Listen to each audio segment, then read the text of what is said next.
everybody? Welcome back to L Dubs Boxing. We're back again with another recap show. We got some news and notes for you guys for this past week. You know what I'm saying? It was a crazy weekend of boxing, man. We're gonna touch on everything. I want to salute everybody coming through the building. Make sure you guys hit that like button when you come in the building. I appreciate everybody's time. You know what I'm saying? I ain't gonna waste it. We're gonna get right to it. So we're gonna go back to the 25th, man. Let me salute everybody in the building. Tom Brown, what's good with you, bro? Salute to you. I bro Mike in the building. What's good with you? Marlon Prince, what's good with you? Salute to you guys coming through the building. I appreciate it. So we're going back to Thursday, the 25th. Well, Wednesday, I think. I forgot the days is running together. But this was the Leon Paro card. This was his hometown fight coming off his KMJ Network in the building. What's good with you, bro? Salute, man. I appreciate you. Y'all go tap in with KMJ Network on his YouTube channel. Salute to you, bro. So Leon Paro was coming back off a loss to he lost his IBF title to Richardson Hitchens in December. So this is a comeback fight. He fought Jonathan Navarro out of the RGBA camp. Robert Garcia, he stopped him in 5 rounds. I mean, he dominated the fight. In that 5th round, he landed a straight left down the pipe and bust up Navarro's nose.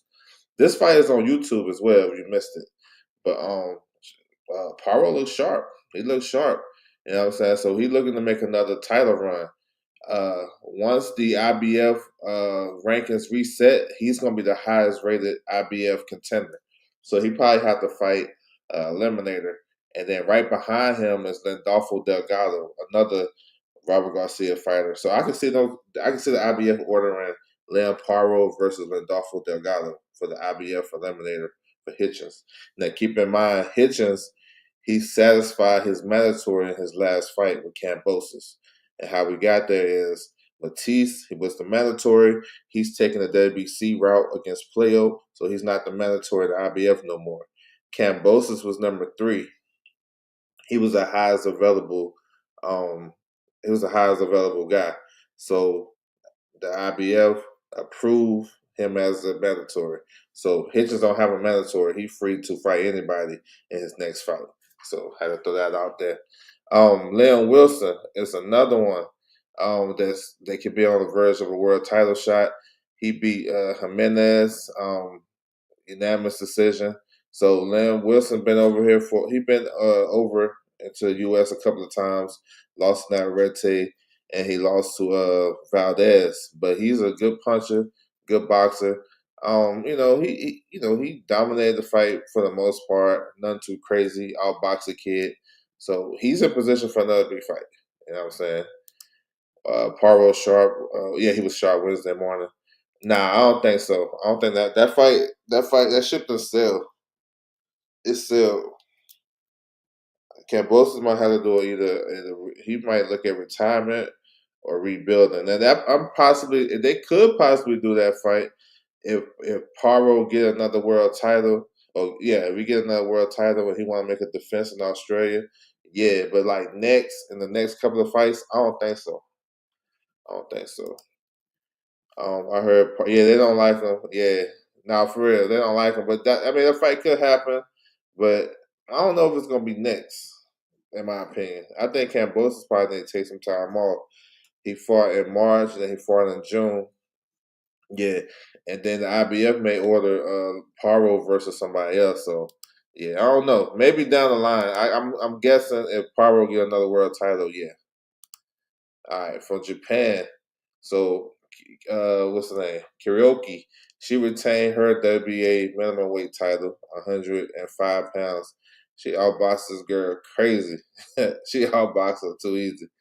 Suzuko. So, yeah, we'll see if she can get a unification. Your Casavale is the WBC champion at 105. Maybe they can unify. But yeah, old girl looked good though in the southpaw stand. She was boxing the shit out the old girl. So that's good though. Women's boxing is popping right now. The more unifications and the best fights that you can make is the better. You know what I'm saying? So maybe we get something big for her. Here's the Billy card right here, and Billy versus Selecki. Yeah, we'll see though. That is, I think that is a good fight and a big fight for Australia, but we'll see down the line. So this was on ESPN Plus. This like the next to last card for Top Rank and ESPN Plus. The last card is Xander Zayas, and they're about to go get that new deal. I'm still waiting on the update for their new deal. So this one right here, yeah, man, we're gonna touch on it. Yeah, hit that like button. I appreciate you, bro. Salute. Yeah, yeah, man. They got some good young prospects out there in Canada, man. Yeah, Wilkins Matthew is another one. I like, yeah, Joshua Edwards. We're gonna touch on him for sure. But they got some good young fighters. Here's the full card right here. Hold on, let me get this off. The full card. Yeah, he a problem. Yeah, nah, he a problem, bro. Salute to you coming to the building, and McQueen. Um, Man, this was kind of this was a long ass card, but I like some of these guys. Luis Santana, even the female fight, uh, Bowdoin, she stopped former champion McClellan stopped her in the sixth round. Wilkins Matthew is a blue chip prospect. He's a problem. They can probably can step him up to somebody. They probably can step him up to a 10 rounder against a guy that been some rounds before. Christopher Guerrero, he struggled in this fight. He had to get a late stoppage victory over Massena. That was a tough fight for him. He was having some issues boxing wise, so he can go back to the drawing board. John Arobio, man, these young up and coming guys is dangerous. So yeah, bro, I like watching these young guys. Arslanbek versus Ricardo Brown. I mean, this was a typical Arslanbek fight before the Cabiel. He ran through Ricardo Brown. Both guys were swinging wild, big looping shots. This Arslanbek was just his shit got there first, and he stopped doing the first round. So he moves on. Maybe he can get a bigger fight. Stephen Butler, he got revenge over Macias. He stopped him with man. It was he landed a big ass right hand out of nowhere, and they got the ball rolling. He dropped him, and he finished him up after that. So that was a good comeback for Butler. Butler, this is Butler's first fight at 168. So he's another welcome addition, especially bringing that punching power. And then Christian and Billy versus Selecki. I mean, damn, that shit was that was a statement too. I mean, and Billy he ran through Selecki like he took off running on his ass. He landed a nice inside uppercut. You know what I'm saying? That dropped and stopped Selecki. It was in the first round. I mean, really ain't too much to talk about. Just and Billy, we know he's a problem. This is a good bounce back performance by Billy because he kind of struggled with Derenchenko. Derenchenko was hurt. He had a torn bicep and he didn't capitalize on that. But hindsight, Christian Billy also hurt his shoulder in that fight. So maybe he didn't recognize my man was hurt. And he could have did more in that fight. But he been out the ring for a while. Pacheco turned him down. Sajo turned him down. Two top guys in the division. You know what I'm saying? So he had to fight Selecki. And this is for the WC interim title at 168. And I mean, he already put the division on notice. This is just uh, another stamp that he's one of the top guys at 68, and he will make a good fight with everybody. Everybody that you look at the 68, everybody that's in that top 10, he would make a great fight with.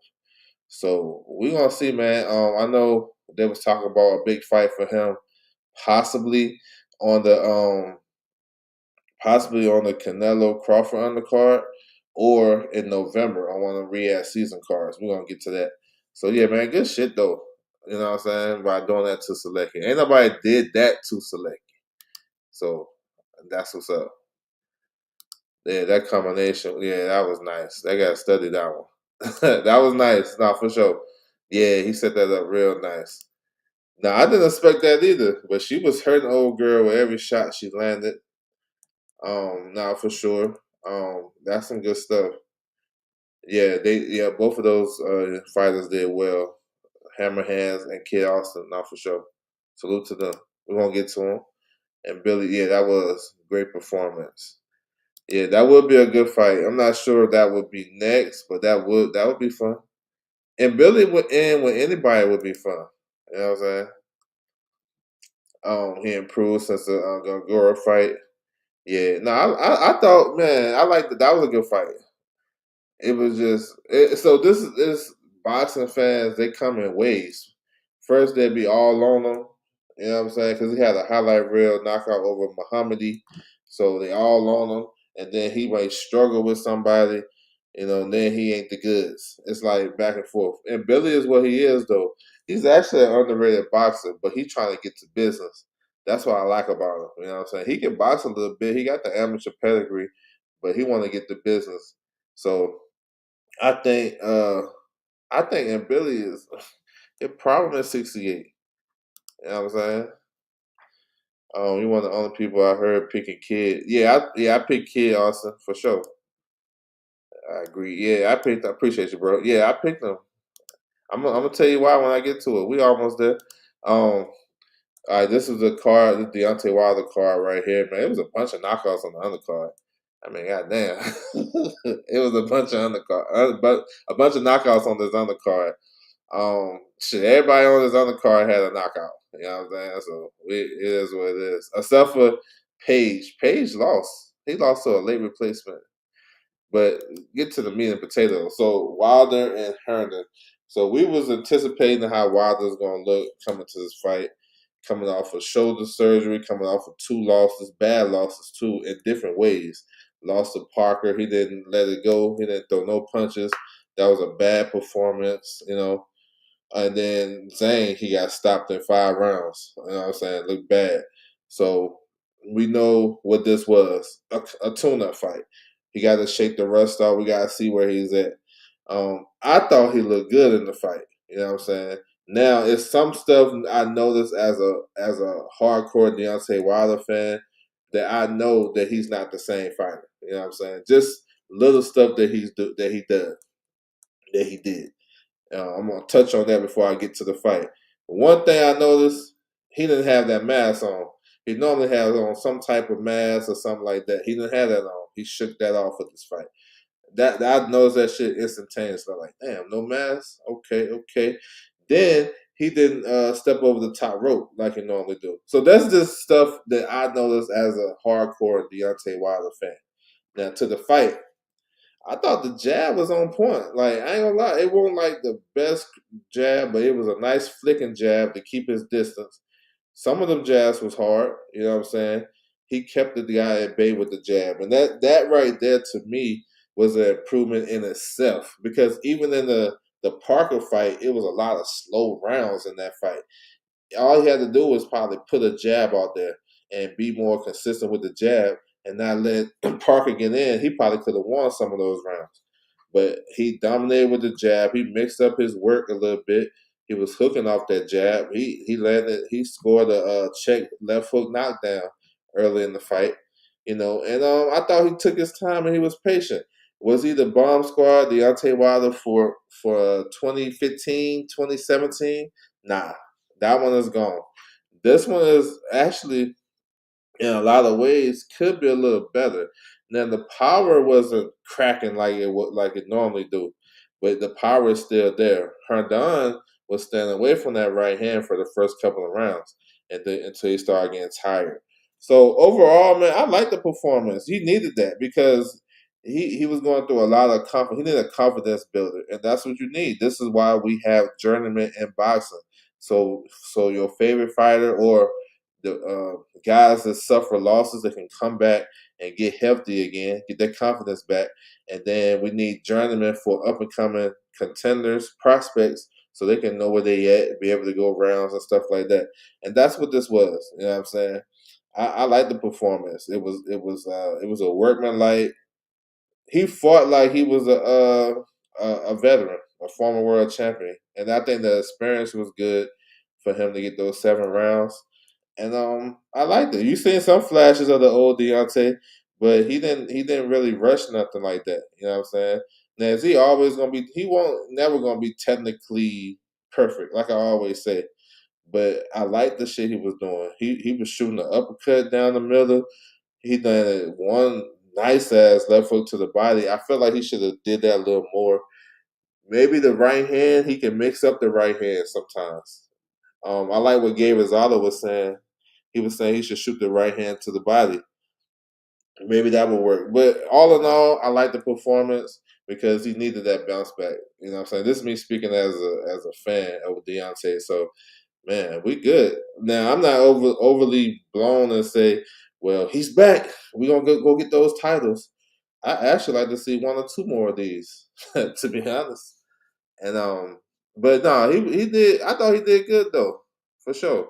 You know what I'm saying? Now I'm not saying Hernan is a great opponent, and I never thought that. But sometimes you need to work on some shit. He said the jab was on point. Lead hand in general. Yeah, he was doing a lot of framing, a lot of stiff arms. Um, yeah, he did a good job with that left hand. Check left hook. No, he did a good job with that lead hand, like you said, bro. Yeah, so he did. Like I said, a lot of people look at the shit and say, "Oh shit, he ain't knock him out and he ain't have him twitching on the ground." Um, I don't think we needed that right now because that gives false, what is it? False hope, false, intentions. If we would have ran through this dude in one round, oh, he back. Now I actually like this better than that, to be honest, because he got a whole catalog of those. Wasn't mad at Wilder's performance. He did some decent work. Yeah, he did. He worked. He did. He worked and got this victory. Worked on some things, and I ain't mad at it. Still got the stoppage at the end of the day. You know, Herndon was really looking for a way out. You know what I'm saying? So yeah. So that's what I'm saying. That's another thing too. We don't give these guys credit for going to a 8 week. No, Herndon. Look, inside shit. Herndon, I don't know if you've seen his track suits, his team track suit that he had on at the weigh-in and they had on fight night. He had two different sets. My homeboy does his track suits. He told me he said Herndon had something big coming up back in February. He was like, he's in camp right now. He got something big coming up. So I was like, who we got big coming up? He gonna fight Wilder. He was like, let me ask him. So he asked him. He was like, yeah, that's the fight. And this is like February, March. So he been in camp, and I think this is like the lowest he came in, 218. So the guy, he was coming to win. He just ain't talented enough to do what he needed to do. You know what I'm saying? He landed a couple of good jabs here and there, but he was in shape, and that's what we don't give guys credit for. We don't give them the benefit of the doubt for going 10, 8, 10, 12 weeks in training camp preparing to kill somebody because that's what you're doing. So yeah, his defense was okay. He was definitely getting out the way of that right hand. Trail Hill, what's good with you, bro? Salute to you. ATX in the building. What's good with you, bro? Salute to you. The right side, what's good? Salute. Appreciate you coming through. Yeah, I was gonna say let Wilder get a couple more. Yeah, I'm thinking so. Maybe two more. So yeah, we'll see. That's what I want from him next. He fuck around and do a world. He can do a world tour. They still love Wilder. Like last night, I went to the that J Paul card. I had on a bronze bomber shirt. Man, everybody was stopping me, asking me, "Hey, how you look last night, man? I'm glad to see him back. Like I'm a part of the team." I was like, "Yeah. We ain't back, but we getting there. We needed that win, right?" So his name's still ringing I say do a world tour. Shit, take this shit to Africa. Take it to Asia because those fans will probably respect him more. There's still people talking shit. Oh, he can't beat this guy. He can't beat that guy. If I'm him, if I'm on the team, I'm telling him to capitalize on that. Do a world tour. You know what I'm saying? Go to Asia. You know what I'm saying? Have a fight. Go to shit. What he fight in Japan, whatever over there, Korea. Go fight in Africa. Go fight in those countries that's gonna fuck with you. You know what I'm saying? And be a worldwide. Because while the names still ring out, they still love him. Real talk. It's just everybody want blood and shit. So it is what it is. Um, right now, I'm gonna say nah. He would have an opportunity because, like I said, he do have a big right hand and he got power. But if he allow Jake Cabriel to get in the inside and go to work on his body, then he gonna have an issue. Um, I mean, but Jake Cabia was dropped in his last fight too, so he is vulnerable. I seen him hurt before, so it's not like he can't beat him. Right now, I would say I would probably edge towards a Jake Cabia. Am I wrong for thinking Wilder should shut it down? I mean, no, you're not wrong because we've seen him uh, not take punches well in previous fights. I mean, it's your opinion. You know, I wanted him to stop after the Fury fight. You know what I'm saying? But he's a grown man, do whatever he want to do. That performance actually gave me a little bit more. Um, I'm actually more positive about that performance than him if he would have ran this dude out in one round. You know what I'm saying? Because I feel like now it's like he's learning a little bit. You know what I'm saying? He stuck to the game plan. The jab was on point. You know, that'd be fun too. That's a fight right there that Wilder can win too. Yeah, I with you. Yeah, that's my mindset too. But hey, I thought what he did the other night, he put himself in position to protect himself better. You know what I'm saying? That would keep him a little bit longer, you know, because he won't get hit with that with nothing. You know what I'm saying? Against quality opposition, maybe that would change. But at least he got the formula. If he's staying big and tall and using that lead stiff arm and that jab and you hooking off that, that's gonna make these guys think. They're gonna second guess themselves trying to get in. So that's what it is. Was popping like that, yeah, against Stavern. Yeah. Man, he still beat up on Stavern. And it's funny, Don House is the lead trainer. Don House trains Stavern. And a lot of people that they have made fun of shit like that, but Don House is a championship coach. Don House did a lot of shit for the UFC with their hand wraps and the way they. Uh, he actually designed the UFC glove. A lot of people don't know that. You know what I'm saying? So some people got to get educated, but it's all good. He did look better. Yeah, he looked better. No, for sure, he did. I thought he did. I thought he was aggressive, and he had a variety of shots. He established a jab from the get go. So that's some good shit. So we'll see. I say do a world tour and fight these type of opponents until you get that big cause he gonna always get calls because people want him on the resume. Like I know my man mentioned a Jake Cabia. A Jake Cabia should have a homecoming fight in Germany. I'm pretty sure they would love to get Deontay Wilder over there. You know what I'm saying, for that homecoming because that would make the event even bigger. So we'll see. Here was a card last night. Well, yesterday from the UK. Man, that main event was good. uh, my man named Shakon Peters versus Bradley Ray. Good light heavyweight domestic fight, man. Those guys were stumping, sitting in the pocket. Peters is 6'6". He probably should have used his range a little bit, but Ray had some good inside work. Those guys was fighting in the trenches. Real good fight, close competitive fight. One of the better fights of the year, to be honest. Ray got the decision by a narrow margin, basically 1 point on all three judges' scorecards.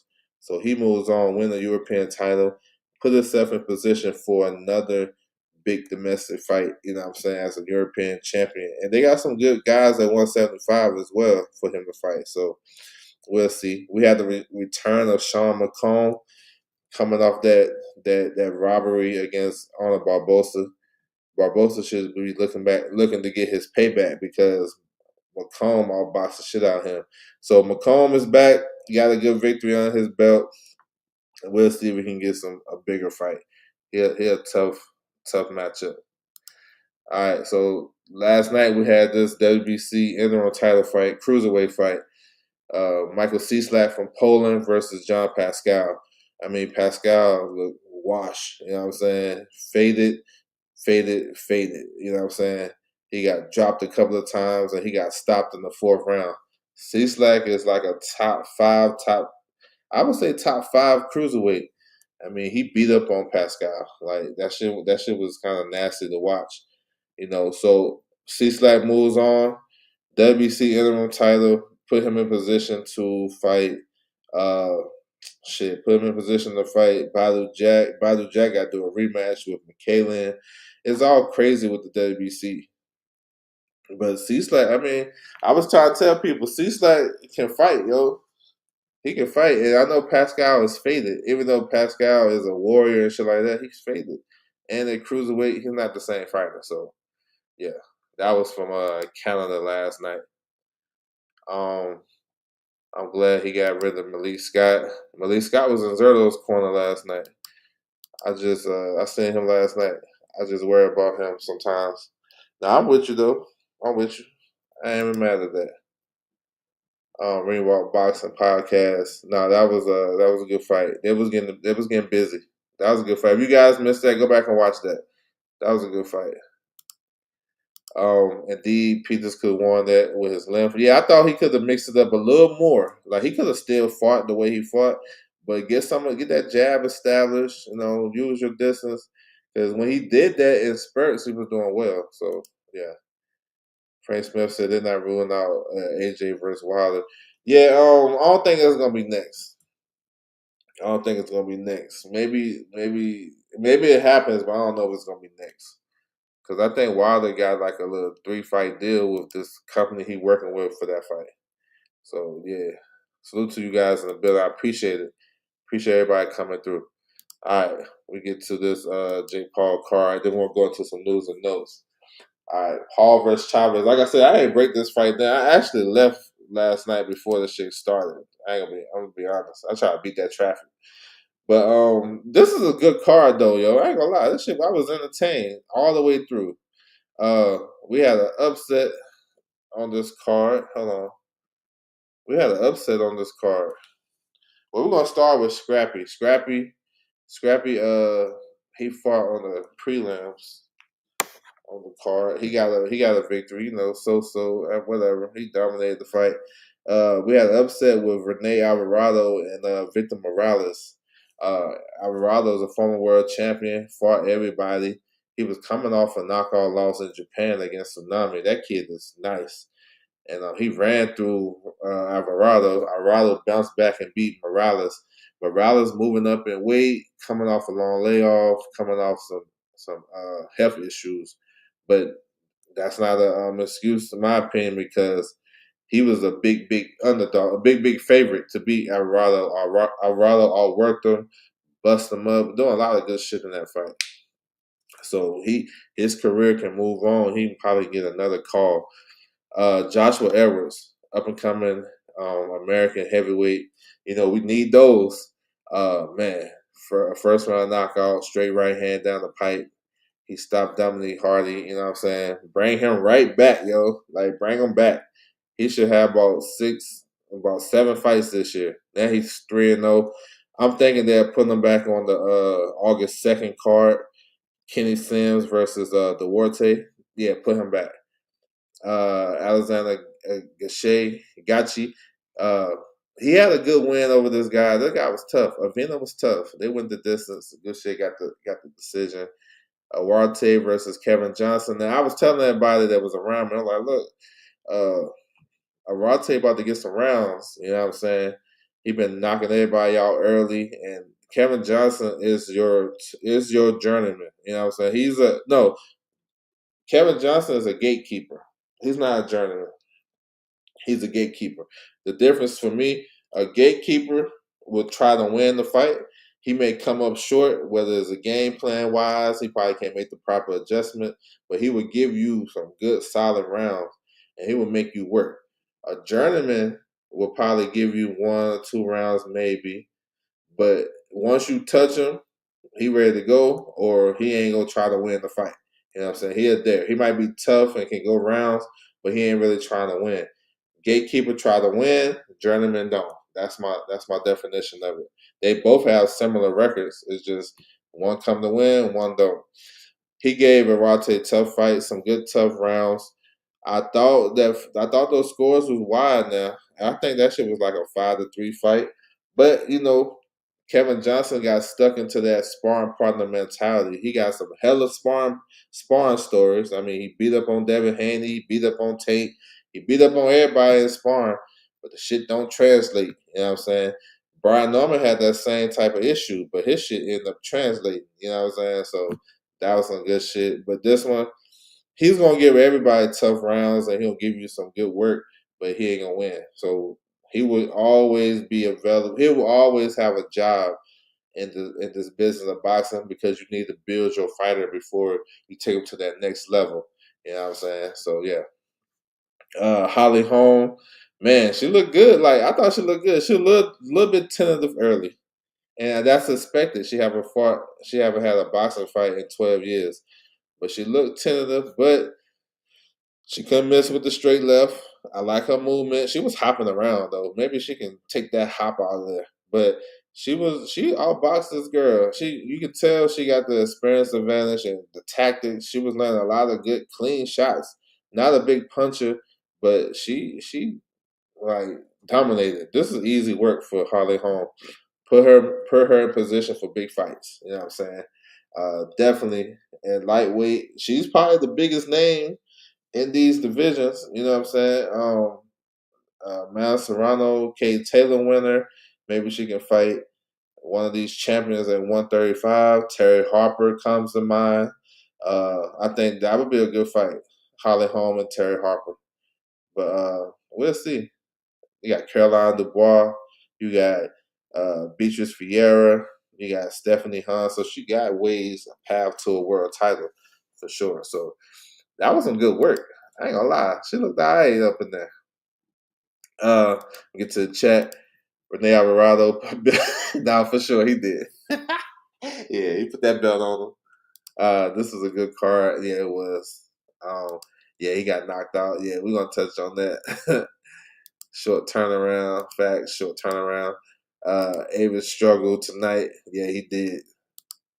No need to have Everson around. Nah, hell nah. You can look. They got a show on the 24th. Hey, the way he running through dudes, put him on that one. That's a prospect show. Then they got one the next week, August the 2nd. Put his ass on that shit too. But I'm just gonna be realistic. Probably just August the 2nd. Easy money on Kevin Johnson. Arate. I took Arate plus. Man, that's what's up. Yeah, that's what's up, man. Good shit, bro. Yeah, Kevin Johnson ain't getting stopped. Not right now. He's still in shape. He still will accept a call on short notice. But I thought Ted was a gatekeeper. But after this fight, he might be in German territory. Yeah, I think he's still a gatekeeper. But shit. You may be right. I feel I don't know if he, but I think he came to win. He just got clipped. Holly had me feeling some type of way last night. My favorite boxing performance of the night. Nah, she was on point. Yeah. Yeah, she was doing a lot of hopping around, but that's how she fight though. If you seen her fight back in the day, Holly Holm was getting busy. Straight left hand smothered. Yeah, yeah, she was doing a lot of that shit. Yeah, but Holly just man, that girl that have no experience to deal with what Holly we bring to the table. Schofield versus Farmer. Man, great performance by Floyd Schofield. Ain't nobody did that to Tevin Farmer. First round knockout, dropped him twice. The referee stopped it. I mean, like I said, a lot of people was picking Tevin Farmer. I picked Floyd Schofield to win a decision. I feel like his athletic ability was going to be too much for Tevin, and he's strong early. And I feel like that would give him a solid lead. Now I can see Tevin stepping up on the back half. That's how I saw the fight. But a lot of people was giving Tevin credit based off his last three fights, and I thought he lost all three fights. Competitive, close, but I thought he lost them. I feel like he didn't really make too many adjustments. He took a lot of punishment in that damn Williams Taylor. Those two fights took a lot of punishment. You know what I'm saying? Took a lot of punishment. He let that dude instead of using his legs, his game plan was to step to Zepeda.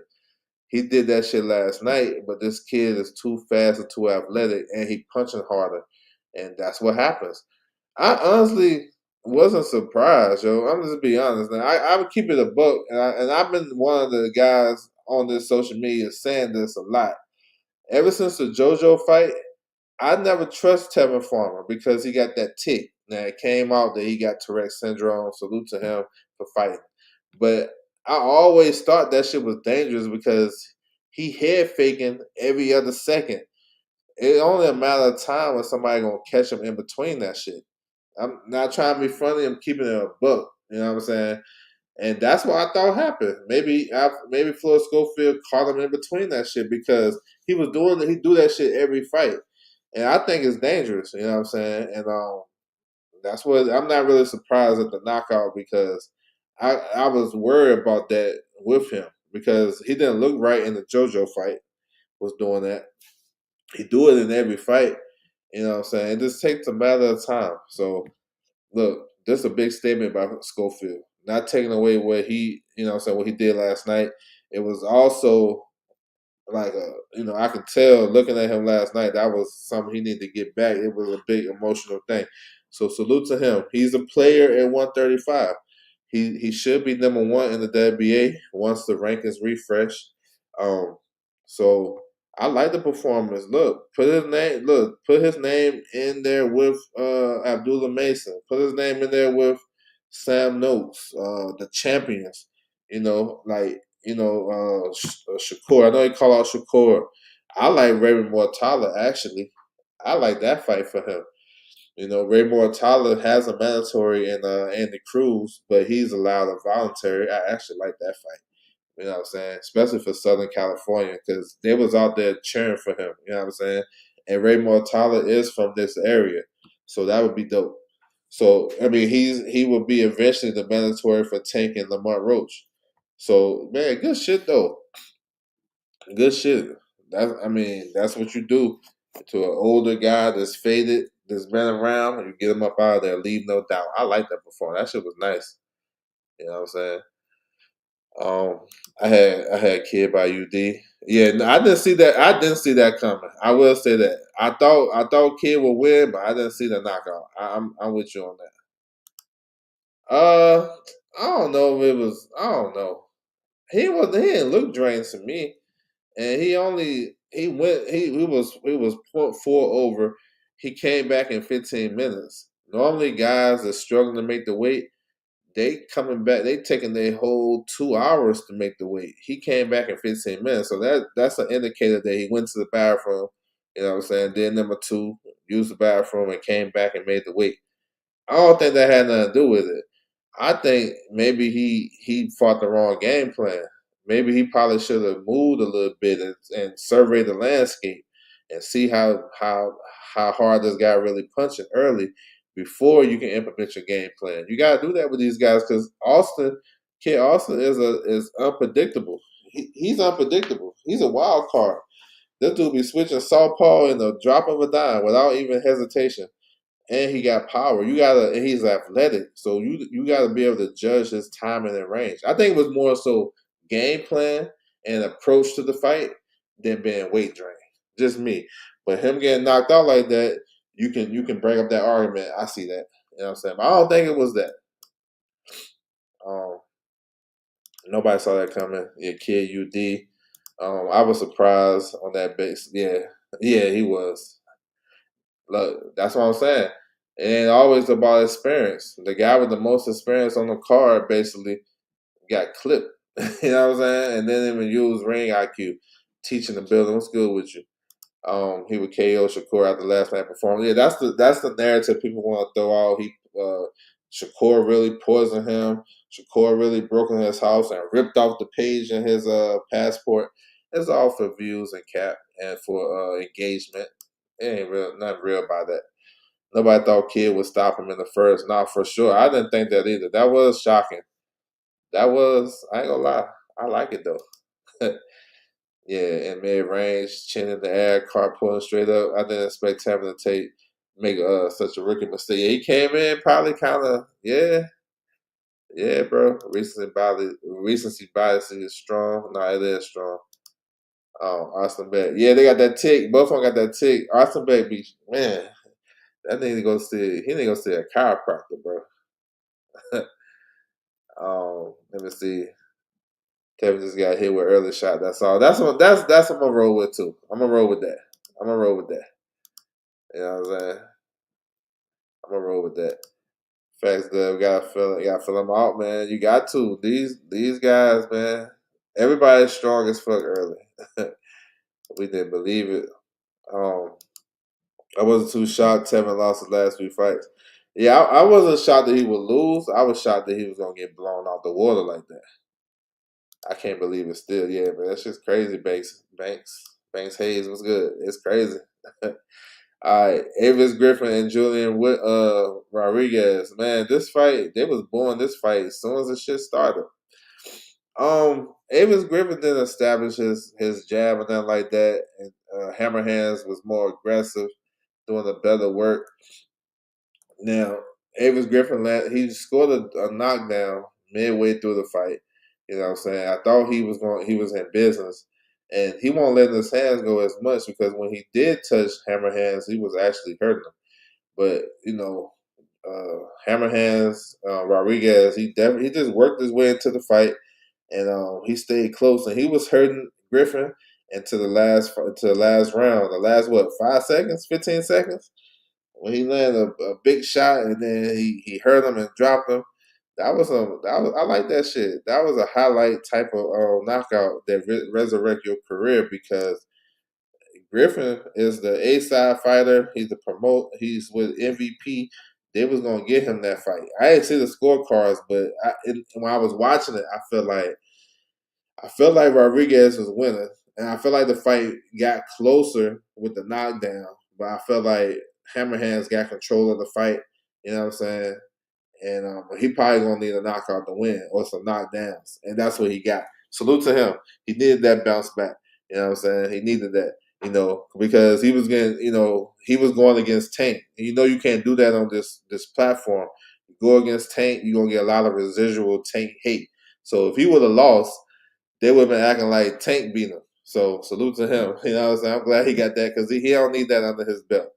But good win. I mean, Avis Griffin can go back to the drawing board, but he let that shit go. I feel like I don't know, he had too much shit going on to me. His hair was in the way. You know what I'm saying? He just felt like he was talking and acting like he already made it already. You know what I'm saying? Just because he affiliated with Team Bomac and Keyshawn and them. But you gotta go fight. They can't fight for you. I had that feeling that he's just associated, so it's like I already made it. But Hammerhand's been around for a while, and he looking for something big like this. So salute to him. That was a good win for him. He needed that shit. He needed that. Yeah, he was good for sure. First round was kind of shaky, but once he found the range, yeah, he was doing okay. Yeah, but I felt like he could have did. He definitely could have established a little bit more and kept it more consistent though. He looked better coming forward in this fight. No, he did. Yep. Yeah, he had a crazy tick for sure. He's like something off a scary movie. He need to pump his jab more, work off the jab. No, I agree with you. I agree. They wrapped his hair in the middle of the fight. Oh shit! That dude came out there like he had made it already. Hammerhands dropped Tank in the amateurs and stopped Bowman's guy last night. That's a lot of energy right there in the media. Yeah, I mean I'm with it. You can't criticize or call out Tank or question a weird thing like that because his fans are so sensitive. So that's why I'm glad he actually won. Just based on that, they may release him. I don't know. I don't know if they're gonna release him. Maybe. Well, shit. Maybe they release H2O after his first loss. So maybe Courier versus Rodriguez. This was a fun fight. Rodriguez was strong. He was throwing a lot of hard shots. Both him and Courier. I think Courier kind of took his time early because he probably felt that this guy was strong, but then he started to break him down. That shit came quick. He dropped him in the fifth and finished him up. And this was a WBA eliminator. So Curiel is in position to fight.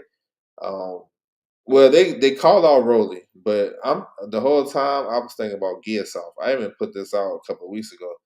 I think that's gonna be I think they're gonna order Giasov versus Curiel because Rolly got special privileges, man. And Rolly in position to get the winner between Pacquiao and Barrios. So the WBA ain't taking their hand out the pot on that shit, especially if Pacquiao win. They're not saying we gonna order Gears off, who Eddie Hearn don't got no plan for. He's just on the undercard. We can satisfy Gears off, get him an interim title fight, and him and Curiel, I can see that happening. You know what I'm saying? I don't see them. I don't see Rolly fighting Gears off. You know what I'm saying? I don't see it. Rolly in a position where he can get big fights. So I can see Rolly vacating the WBA before he fight Giasov. So yeah, Zerdo versus Dolichos. Um, I was actually this is a fight I expected.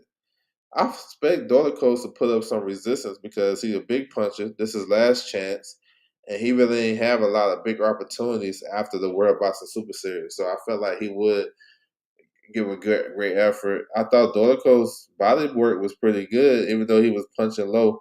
If he would have kept that up, he probably could have did a little bit better. But I thought once Zerlo started to get his timing and rhythm, he was doing a lot of pity pat shots and not like he wasn't throwing a lot of hard shots with Dolichos. He was just scoring points. And I thought that was the key to the fight. Not the now I know a lot of people probably would down Zerto. They're down Zerto without giving Dolichos his credit. Dolichos is a veteran, bro, and this was the biggest puncher Zerto has fought in his career. You know what I'm saying? Like when you take all that shit into consideration, he's going to struggle. He's going to be kind of leery of that power and stuff like that. So I thought it was actually a good win for Zerto, but it wasn't the best performance. I felt like you know it was I guess, a workmanlike performance, but he retained his titles. He called out Obataya. That's the fight we want. That'd be for three belt unification. Yeah, that should be next, to be honest. So yeah, that's what's up. He do. I mean, yeah, he got Rolly privileges. He even said it. He do. Just look at his career. You know what I'm saying?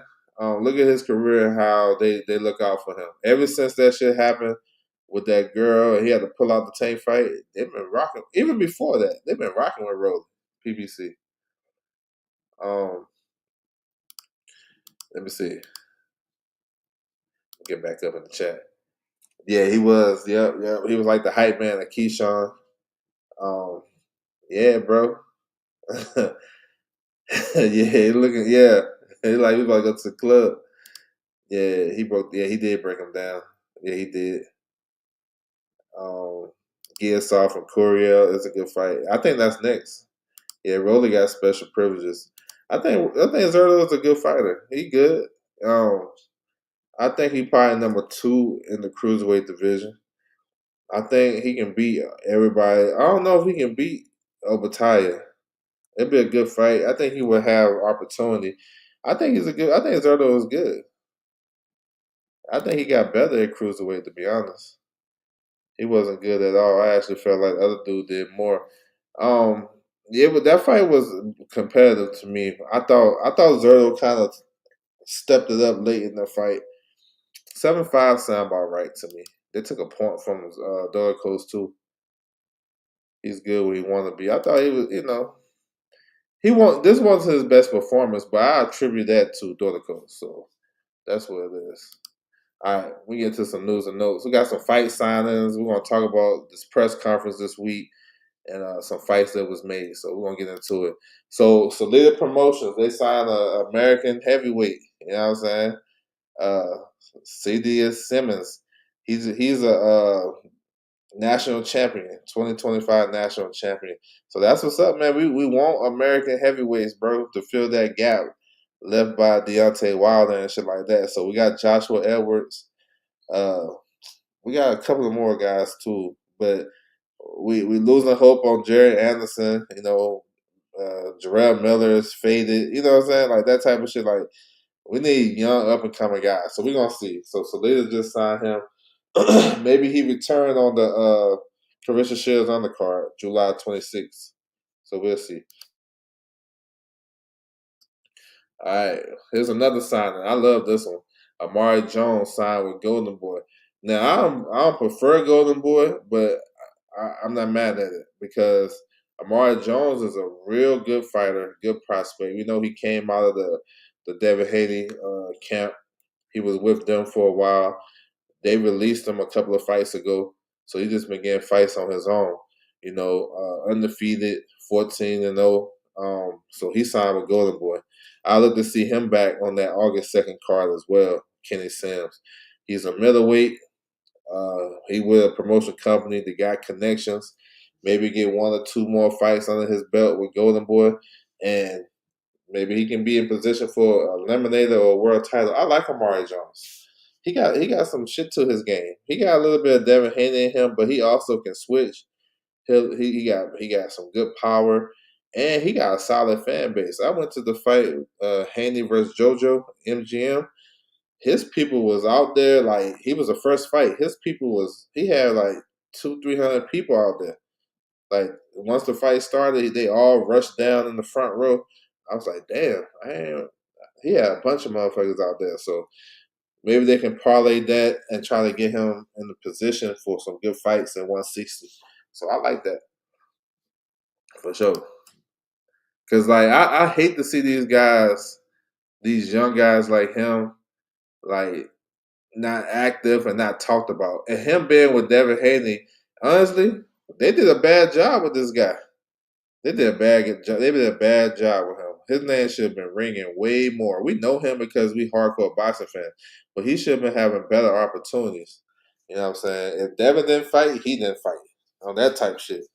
They should have been having him on other cards. Like I'm surprised other people didn't pick him up. Like what you know what I'm saying? Top rank or matchroom. Maybe he had to get out that contract. So let's see what they can do with him. Um, My man, this my man, Emmanuel Pettigrew. I think that's him. Salute to you, bro. Appreciate you coming through. Um, Josh Edwards with Golden Boy. Yeah, yeah, yeah, bro. Let's go. I like this shit though. Amari Jones. Yeah, man, get these young guys active, man. The heavyweights coming through. Yeah, he can fight. Yeah, I like him too. I think Golden Boy prop Conwell Edwards on that. Yeah, that's what I'm thinking too. And then go ahead and put Amari Jones on there. Uh, Yeah, nah, let's do that. Him and Shamar Canal, yeah, they both, yeah, good fighters, bro. Get them active, man. Get them sign them with a promotion company. Be their manager, but get these guys active. Speaking of active, look at Michael Fox. He's got a fight already. He just fought Bokuchuk, uh, and I thought he gave Bokuchuk a good run. And some say maybe he won that fight. He dropped Bokuchuk, but they didn't score a knockdown. It was like the softest knockdown ever.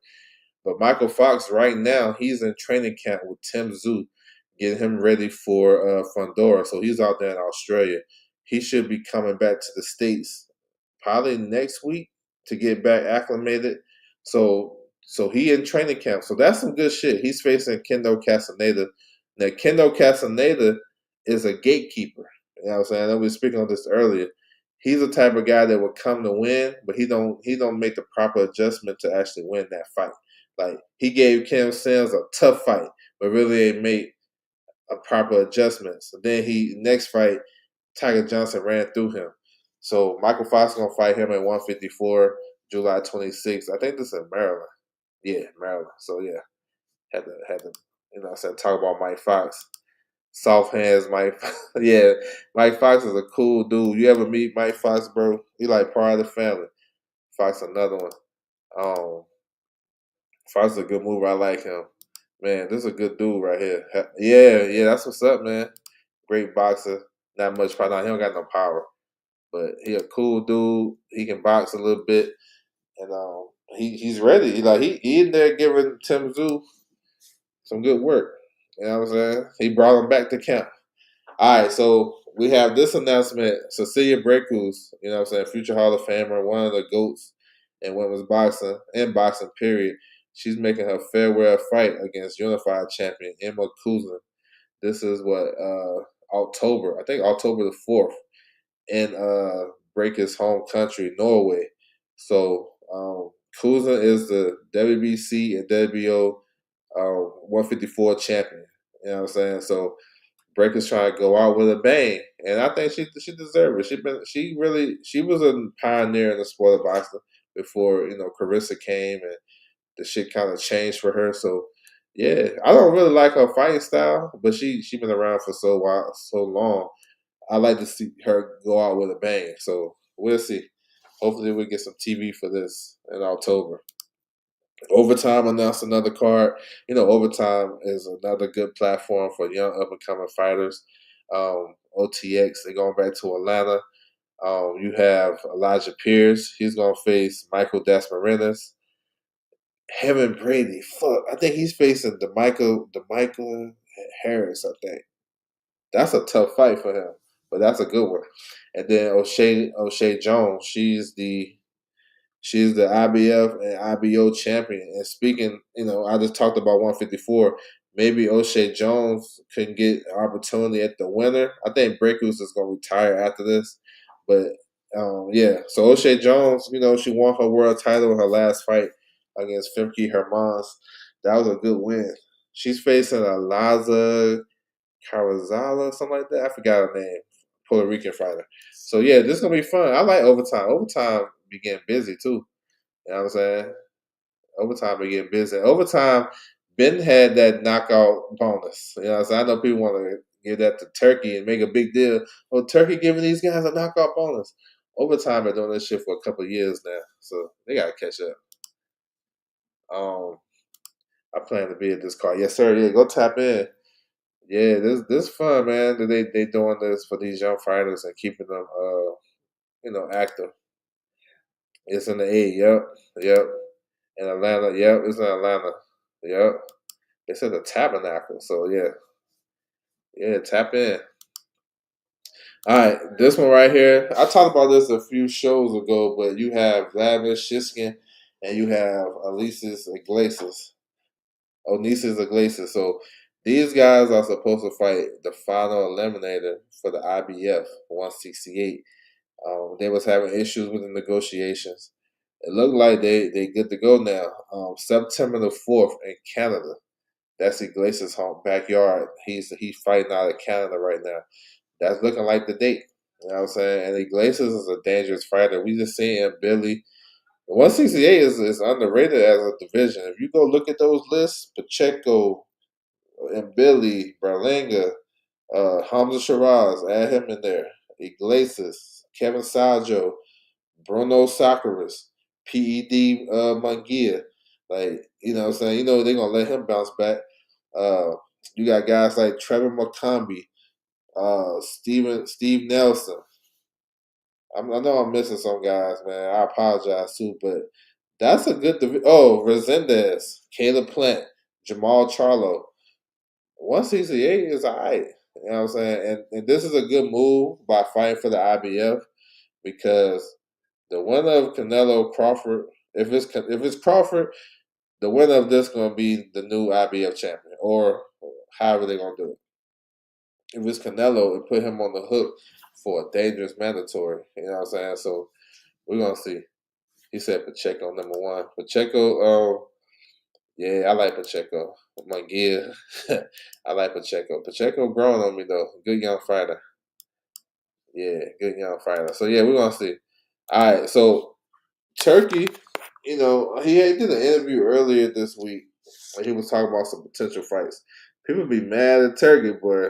They be hating on Turkey. That's what's up.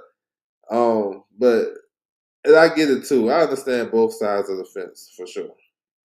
But I kind of like this though. I like when honestly when he speak his mind and say, "Yo, I be pissed off with Shakur and Hamid Shiraz dudes." I like that shit, bro. I'm a type of dude. I like shit up. I like for you to be 100 in my face. Like, let me know what it is. You know what I'm saying? Instead of if it's one way in my face and there's another way behind my back. I'd rather like that. So I can respect that. But he was talking about potential fights, right? He always trying to make fights before they even the other one. He tried to make fights before the original fight even happened. Some people don't like it. I actually like it because what the first thing we ask fighters after the fight, man, who next? Who next? But if you're giving the guy the opportunity to make a schedule, I think that shit dope. If the fighter is good enough, he make all his obligations and he fulfill his schedule. If he ain't good enough, then go back to the drawing board. But he was talking about making a car in November. He was talking about he was talking about you know doing a big car, like he was saying Boots and Virgil, which I still want to see that fight. But Coley and Atamu just came out about Brian Norman and Devin Haney. That would be dope, So I know this has been on social media, so I don't really got so much to say about it. I just want to see the fight with Norman and Devin Haney. At this point, they got to fight. He was talking about Zapata and Cruz, and Billy versus Lester Martinez. That'd be crazy right there. I don't see how in Billy and Lester Martinez can be a bad fight. I don't see how. I don't know. So Lester Martinez got a fight coming up July the 12th. If he wins on Pro Box. And Billy and Lester Martinez, ooh wee.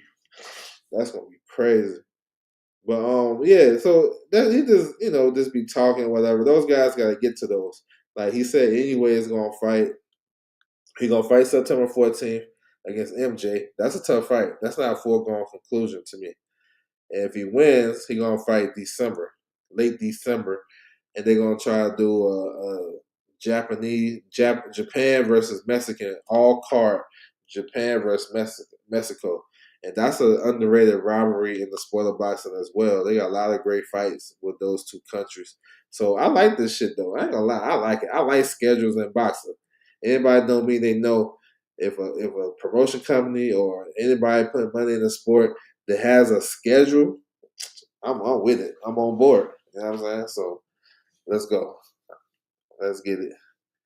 But yeah, they don't like Turkey, bro. Turkey messed up the game for them. They don't like it. But it is what it is to me. He can make the fight, yo. I'm ready. Trying to see if Nasinga pulled off another upset this week. Who he fighting? Yeah, bro. Who he fight? I know he had to pull out that other fight. Whoever handling the Ring Magazine page on X is doing a good job. It's Michael Benson.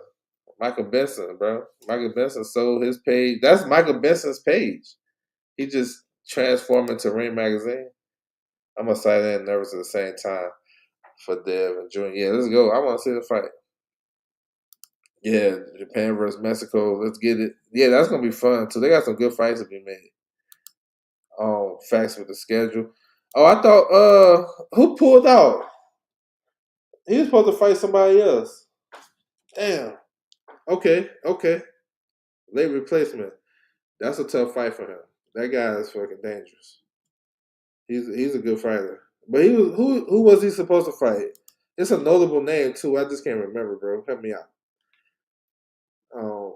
Because that's on the Albert Bagazian card against Jazza Dickens. That's gonna be on the zone.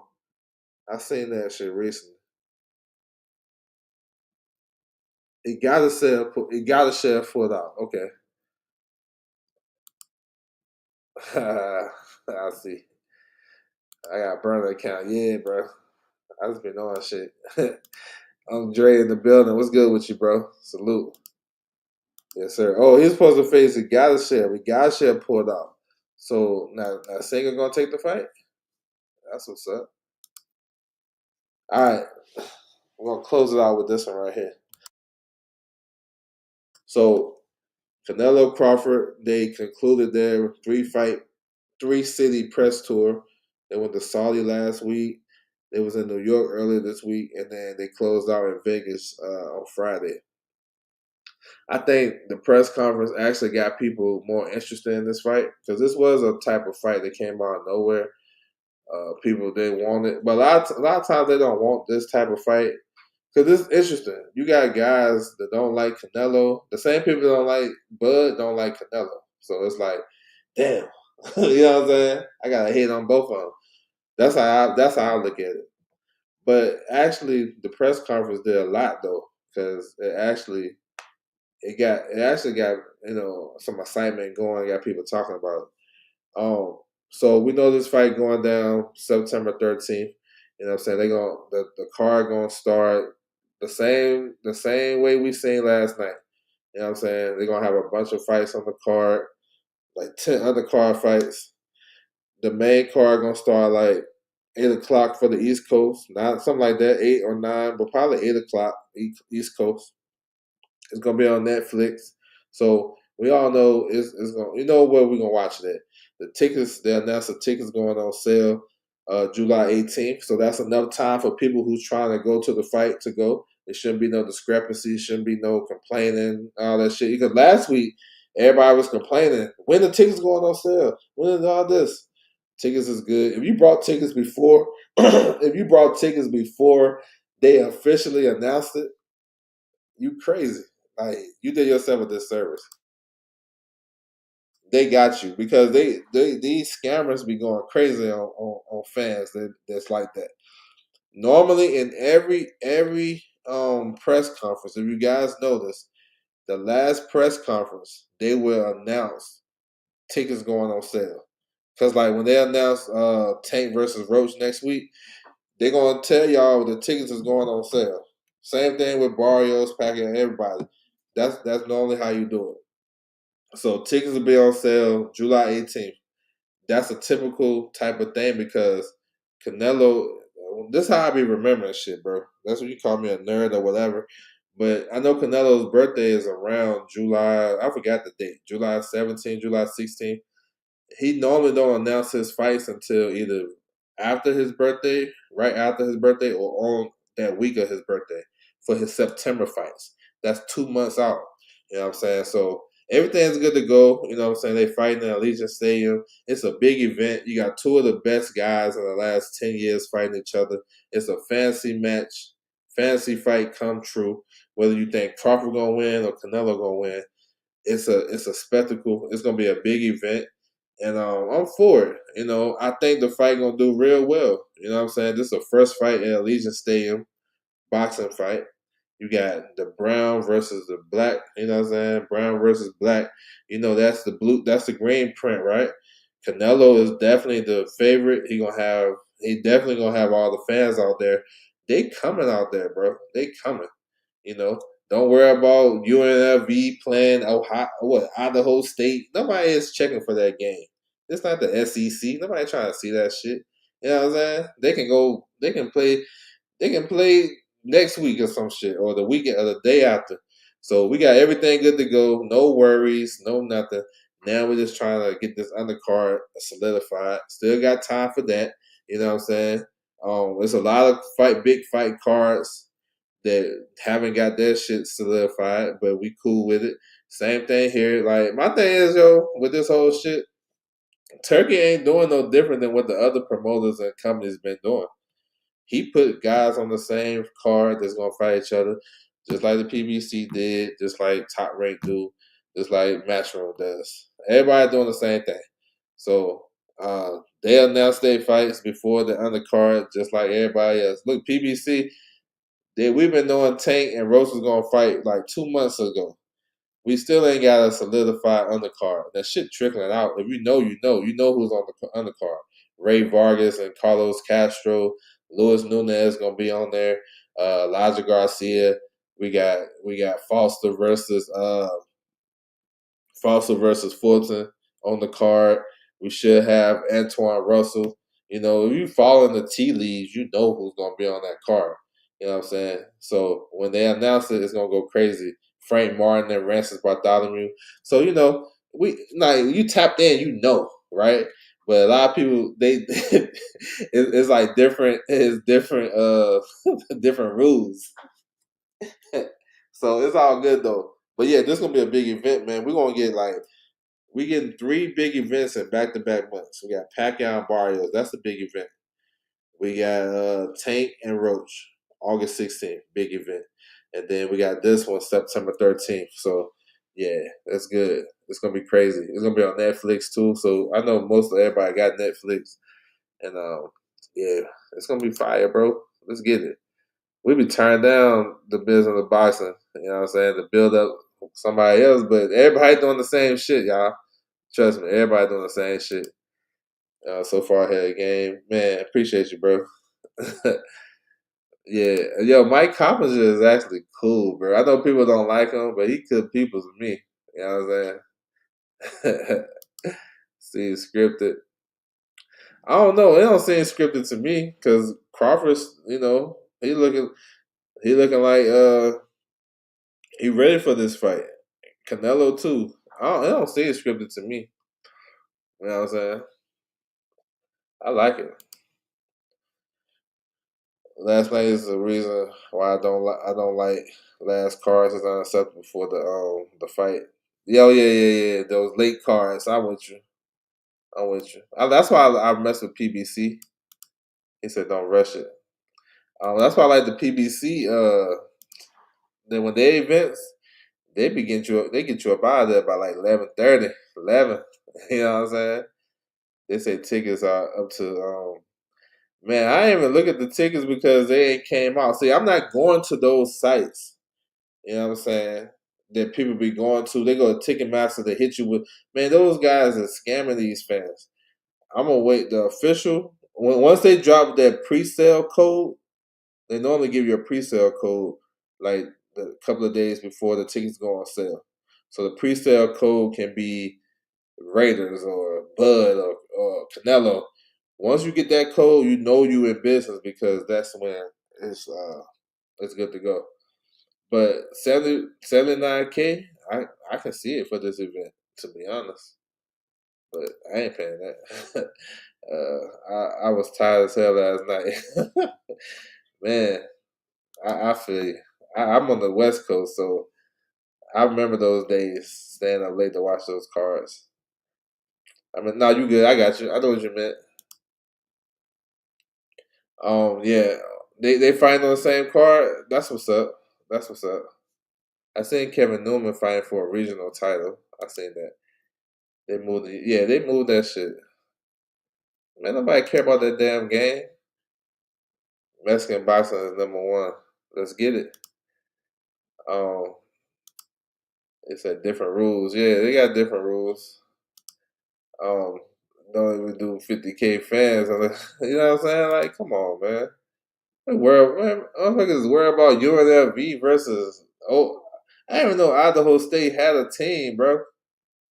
Yeah, that's true. They fighting for the interim title, man. I know you seen that shit coming. When that last fight, they fought for that trophy WBC belt. I know you seen that shit coming. PBC fights be running back to back. Yeah, bro. Down, man. Bro, you better warm up. You know what I'm saying? For real. I like it, bro. When one fight going, the other fight coming to the ring. Um, we usually wait to buy tickets on sale. I thought it was 2 weeks out. Um, well, so okay, for example, Pacquiao tickets been on sale since they did that press conference like what a couple of weeks ago, 6 weeks out. As you get closer to the fight and they see there's tickets still available, then they'll put them shits on sale. So if you got tickets that's normally like 500, they'll cut that shit in half. You know what I'm saying? So yeah, but I'm talking about the initial tickets going on sale.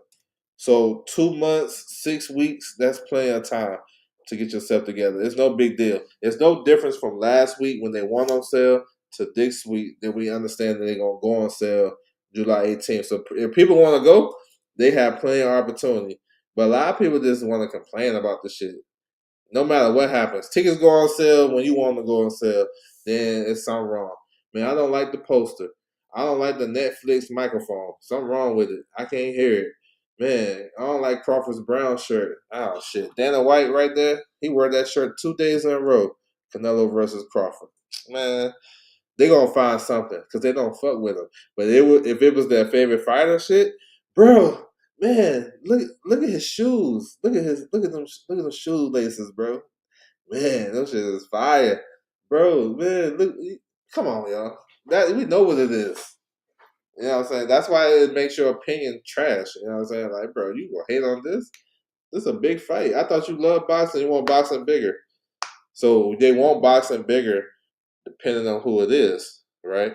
But boxing ain't just about your favorite fighter. It's about everybody. Everybody get a piece of this. That's why I be laughing. Man, them dudes ain't worry about no damn football game. UNLV. You know what I'm saying? Um, Shoot, right now I'm thinking shit. I'm thinking Mason and Notes on there. Mason and Sam Notes. Their deadline is next. Is actually the 2nd, July the 2nd. I'm thinking that fight fits on there. I don't really know right now. I don't really know right now, but I like Mason. I want to see Mason. What I want to see is Mason and Notes on that bitch for sure. I want to see them on there. But everybody else, I mean, let's see. You know, Turkey be coming with fights out the blue type shit. Big Baby versus Big Baby. I'm not really mad at it, to be honest. I know that's the one they was talking about. So I don't really know right now. Prayo the Traveler, what's good with you, bro? It's a reason why I listen to Elder. He stay tapped in, no cap. Appreciate you, bro. Dre in the building. Salute to you, bro. That promotion was hard.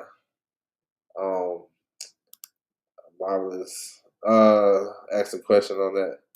Oh, word. So yeah, man, that's what's up though. We got a lot of big stuff coming though. I'm looking forward to the Tank announcement because a lot of people is nervous about it. Don't be nervous. Don't be nervous. Listen, yo. I feel like I caught the rhythm of how this boxing should be working. No, not to nobody else, but I caught the rhythm of it, especially how PBC be doing shit. Right? PBC they announced Pacquiao versus Barrios like 6 weeks out, and they do that shit all the time, bro. I think they announced it like the week or the week before. I can't remember. I think they announced like it was close to the Caleb Plant card when they announced it. Tank and Tank and Roach. It's good that they didn't announce it this week because they wouldn't have got the highlight of the announcement. You know what I'm saying? This was a big news cycle. Everybody was talking about Canelo Crawford. They was talking about Jake Paul and what's the name. You don't need to announce that in the middle of that. You know what I'm saying? You can wait till next week. It's a slow week. July the 5th ain't shit going on. Um, we got the holiday, but if you look at the boxing schedule, the biggest fight of next week is Jack Calleral versus Harlem Eubank. Put that shit in perspective. Put that in perspective. So it's a great opportunity for them to announce that fight. So Pacquiao Barrios was announced June the 3rd. That's 6 weeks from their fight. They fight July the 19th. 6 weeks. So Tank and Roach projected to fight August 16th. If they announce it this week, you know what I'm saying? That's 6 weeks out.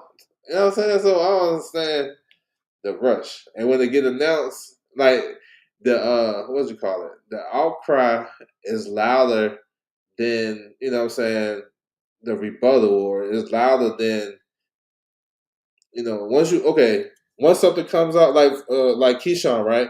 When Keyshawn did what he did and destroyed his city the other week, the beginning of this month, everybody was crucified, going crazy, crazy, crazy, right? So the reaction is loud, but the response is not loud. So he came out with an apology. So some people covered it a little bit, but it wasn't as covered and scrutinized as, you know what I'm saying, the controversy, right? So once the fight get announced, ain't nobody gonna go crazy no more. They just, you know what I'm saying, they gonna forget that uh they was rushing, they was being impatient, that they knew, you know what I'm saying? They was just jumping the gun for no reason. You know what I'm saying? Is the fight gonna get pushed back? Nah, they doing August 16th. Those guys not in training camp for nothing. You know what I'm saying? You got guys ain't fought in forever.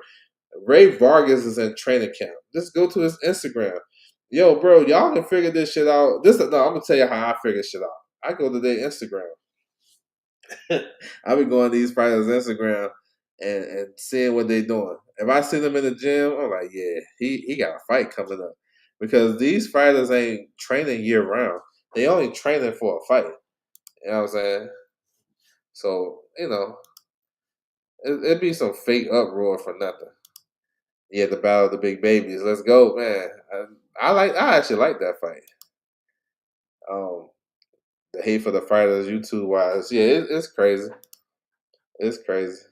Like they picked Tevin Farmer because they don't like old boy's daddy. People ain't gonna be honest with you, but that's why they picked him instead of seeing the tea leaves. Oh shit, Tevin Farmer can he compete with these young guys? He came up short. If you look at the Raymond Tyler fight, he faded late. You look at the Zapata fight, so he got outworked. What adjustments did he make? Yeah, he dropped Zapata, and that would tell us, okay, damn, he was in that fight, made the fight closer in a 10 rounder. But the second fight, that first half of the fight, he was getting beat up on. You know what I'm saying? Um, so I don't know. But that's how we do though. A lot of people do their predictions and if the dude black, they picking him. Instead of doing a breakdown and let me go watch some footage of this dude real quick. Now I'm gonna pick him. I do that shit sometimes too. I ain't gonna lie. That's just a prisoner of the moment. But if you really break it down, you be like, yo, this dude don't got no business in the ring with him. Like the dude who fought Arslan back. Oh, we know Tank and Roach fighting. What's the word? Because it's like they feel like it's a competition. To me, it's no competition between Tank and what Tank and PBC got going on and what Turkey got going on. Ain't no competition, especially if you're in your own lane. So I guess they get nervous because you know they, I guess they get nervous. There's an agenda. One side wants to be right about being August 16th. The other side want the fight to be pushed back. Maybe it is. I don't think it's getting pushed back because the ones who wanted to get pushed back, once it come out August 16th, they're not gonna come back and say, "Man, I was wrong," or "I wanted to get pushed back." No, look, if they don't fight in August, that they're not fighting until the the fall. They're gonna lose their spot because Benavidez is next in the rotation. If you peep game, Benavidez and Tank normally rotate their pay per views. It'd be Tank, Benavidez, and then somebody. You know what I'm saying? So you know what I'm saying. Benavidez is getting ready for a fall return. So they already pushed it back though, right? They were supposed to go June. So nah, August 16th. Let's get it. That's a perfect because ain't nothing going on in August. Look, this is another thing they won't tell you. The boxing, well, they don't know. The boxing schedule is probably going to get a little slim after in August. Top Rank gonna be out the game for about 2 or 3 months while they get that new deal situated. Matchroom got two cards in August. Y'all don't know about this, but I got y'all. I think August the 9th, they got a card in the UK. How many y'all? It's more like a prospect type of card. How many y'all tapped in with that? Then they got a card in Australia on the 22nd, I believe, or 2 weeks after that in Australia. I don't think they got a card in the US. You know what I'm saying? Golden Boy got one card. Golden Boy only do one card every other month type shit. They got Sims and Duarte. Who else going down in August that you guys heard of? It's really nothing so crazy. Pulev and Michael Hunter, August 23rd. Who else? They don't got no big events. So Tank and Roach, August 16th they're gonna get all of the you know what I'm saying, all of the coverage.